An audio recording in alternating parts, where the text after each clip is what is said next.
Здравствуйте, я Емельянов Иван. Я ученик 8 класса. Я хочу вам представить свой проект на тему машинка с храповым механизмом. Храповой механизм – это зубчатый механизм, приветствует действие, предназначен для преобразования и возврата вращательных движений в вращательные движения в одну сторону. То есть храповик позволяет двигаться только в одну сторону. Подобный механизм используется во многих конструкциях, к примеру, в шифровальных машинках, в замках наручниках, домкратах, турникетах и так далее. Машинка полностью напечатана на 3D принтере из пластиков PLA разных цветов.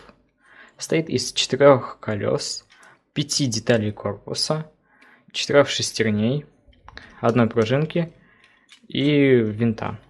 Вот как выглядит механизм в действии. Дальность езды составляет около 2,5 метров.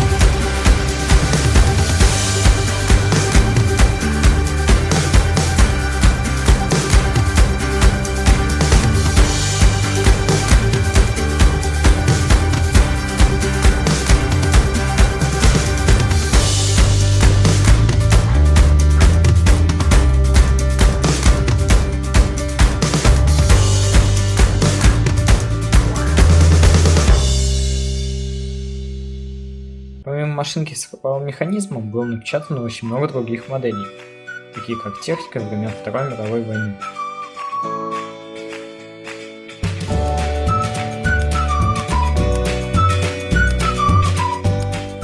Каждая из моделей была напечатана пластиком PLA и печаталась около 3 часов с поддержками. Помимо техники было напечатано очень много декоративных моделей.